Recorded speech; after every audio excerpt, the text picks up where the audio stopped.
stop scrolling. You need to know this now. Because what just happened wasn't loud, but it was seismic. One threat, one refusal, and suddenly the illusion of unstoppable power cracked in front of the entire world. This isn't about politics. This is about pressure, control, and what happens when fear stops working. Every time a government flexes economic muscle, it reaches straight into your life, your job, your prices, your future. And right now, the global order is being stressed, tested in real time. Ask yourself this. What happens when intimidation fails? What happens when a country doesn't blink, doesn't bow, doesn't break? Stay with me, because by the end of this report, you'll understand why this moment marks a turning point and why the ripple effects will touch markets, alliances, and power balances everywhere. This all begins as Trump deploys economic pressure as a dominance tactic. Trump deploys economic pressure as a dominance tactic. And this is breaking news not because it's shocking, but because it's exposed so clearly, so publicly, and so bluntly. What we're watching right now is not a misunderstanding between allies, not a diplomatic slip, not a heated exchange of words. This is a deliberate move. This is pressure applied with intent, tariffs, threats, leverage, public posturing, all designed to send one message: comply or pay the price. And here's the urgency you need to feel right now. This tactic only works if the target believes resistance is impossible. That belief didn't hold. Canada saw the move for exactly what it was and didn't panic, didn't scramble, didn't rush to appease. They paused, they assessed, and they refused to be cornered. That moment right there is the story, because when a leader chooses economic pressure over negotiation, it tells you something fundamental about the balance of power underneath. It signals strain, it signals fear of losing control. Bully tactics don't come from strength. They come from anxiety about influence slipping away. The old playbook says the United States pushes and others fold, but the global economy no longer operates on that assumption.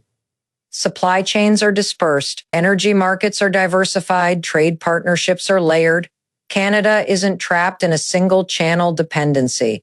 And when Trump moved to apply pressure, the expectation was fast compliance. Instead, he met resistance that was calm, calculated, and strategic. Canada rejects coercion, refuses to concede ground, and that refusal landed like a shockwave because it broke the rhythm Trump relies on. The tactic depends on speed. Overwhelm the other side, create uncertainty, make resistance feel costly and dangerous. Canada didn't give him that. They slowed the moment down. They treated it like what it was, a negotiation disguised as intimidation. And once intimidation is named, it loses power. This wasn't about pride or nationalism. This was about precedent. If Canada had folded under pressure, it would have rewritten the terms of every future negotiation. It would have signaled that threats work, that leverage alone determines outcomes. They understood that the short-term pain of saying no is survivable, but the long-term cost of submission is permanent. This is where the economic reality cuts through the noise. Tariffs are not magic weapons. They don't create strength. They redistribute pain.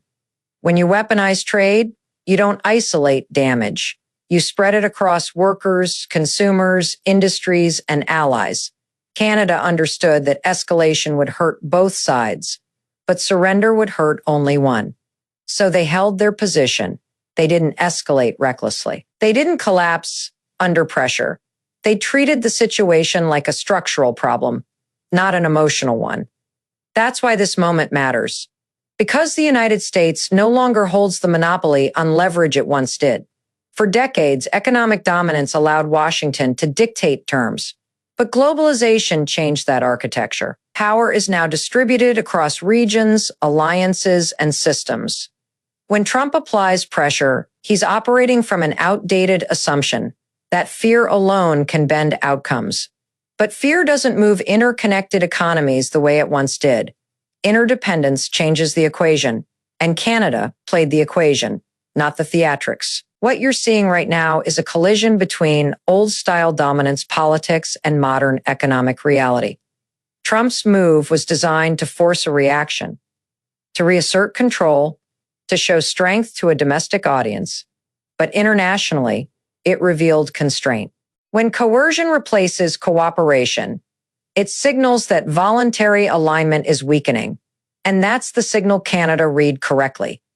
They didn't frame this as a personal conflict. They framed it as a systems issue. How do you respond when a partner tries to impose terms through pressure instead of negotiation? You don't mirror aggression. You assert boundaries. And that's exactly what happened. This refusal wasn't loud. It wasn't dramatic. It was disciplined. And discipline is dangerous to bully tactics because discipline removes urgency. And urgency is the fuel of intimidation. Canada refused to be rushed. They refused to accept the framing that they were cornered. They treated the pressure as temporary and survivable because structurally, it is trade disruptions can be managed. Markets adapt, alliances adjust. But once you concede under threat, you lock yourself into a cycle of coercion. Canada opted out of that cycle. There's another layer here that can't be ignored. When leaders lean on external pressure, it often reflects internal weakness. Tariffs are frequently used to protect industries that are struggling to compete. Instead of restructuring, investing, or modernizing, pressure is exported outward. Blame is shifted. Responsibility is deflected. That's not strategy. That's avoidance.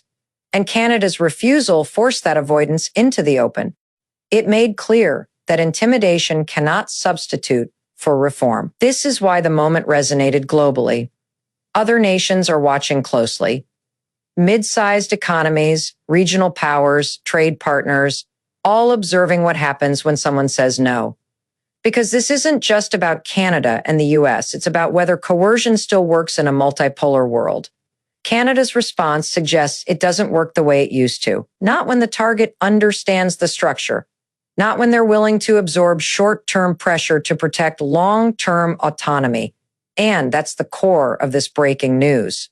The refusal itself reshaped the negotiation space. It shifted the power dynamic. It reminded everyone watching that dominance is not declared. It's granted. And when it's not granted, it has to be enforced. Enforcement is costly. It's risky. And it often backfires. Canada didn't posture. They didn't grandstand. They didn't escalate. They stood firm. And that firmness changed the tone of the entire exchange. It exposed the tactic. It slowed the momentum. It reframed the narrative. And once that happens, the leverage weakens. This is not the end of the story. Pressure may continue. Rhetoric may escalate. But something irreversible has already happened. The assumption that intimidation guarantees compliance has been challenged in real time. And that challenge didn't come from outrage or defiance. It came from clarity. That's why this moment matters right now. Because power doesn't disappear all at once. It erodes when its tools stop working. And one of those tools just failed in public. Trad threats expose weakening us leverage as the pressure campaign fails to deliver instant compliance, revealing limits that were once hidden by sheer scale and reputation. When tariffs and warnings are rolled out as first moves, it signals urgency, not confidence. And markets read that immediately. Allies read it faster. What was meant to intimidate instead highlights dependence, interconnection, and the rising cost of unilateral action in a tightly linked global economy. Bully-style diplomacy meets modern global resistance as partners no longer respond to volume or spectacle, but to structure and long-term positioning. The faster the threats come, the clearer it becomes that fear is being substituted for influence, and that influence no longer travels in one direction. Only Canada asserts sovereignty through strategic restraint as officials refuse to escalate rhetoric or rush into concessions, signaling control rather than weakness in the face of pressure. The response is measured, calculated, and grounded in long-term economic stability, not short-term political theater. Tariffs used as intimidation, not policy solutions, become the story as economic tools are deployed to force outcomes instead of fixing structural issues at home. Markets recognize the difference immediately, and allies take note.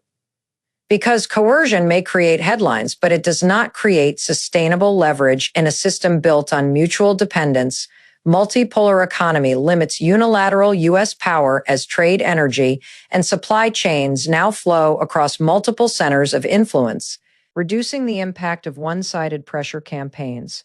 Countries no longer face a single gatekeeper, and that reality reshapes every negotiation in real time.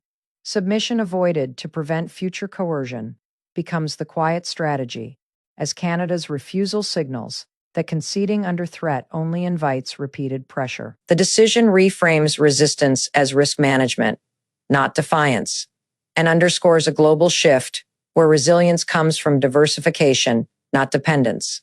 Structural economic weaknesses drive external pressure as leaders lean outward when domestic systems struggle to compete, shifting tension beyond their borders instead of addressing internal imbalance. Trade threats become a substitute for reform, offering the appearance of strength while avoiding difficult restructuring at home. A clear no redraws the power dynamic by interrupting that cycle, exposing how much intimidation depends on consent. When resistance is disciplined and strategic, leverage erodes, and the moment redefines strength not as dominance, but as the ability to withstand pressure without surrender. Here's the truth, and it's bigger than any single leader or country. A pressure play was made, a boundary was enforced, and the world watched power hesitate. This report exposed how bullying replaces cooperation when leverage slips, how modern economies resist fear-based tactics, and why saying no can be an act of strength, not rebellion. Globally, this matters because it signals a shift away from intimidation toward resilience. Personally, it matters because these decisions shape stability, opportunity, and cost of living across borders. Awareness is no longer optional, it's protection. This is USA World Reports, where we cut through spectacle and show you the forces actually shaping your world. If this opened your eyes, don't keep it to yourself. Share it, speak on it, stay informed. Subscribe, stay alert, and stand with a global community that refuses to look away. The next shift is already forming, and we'll be here to break it down.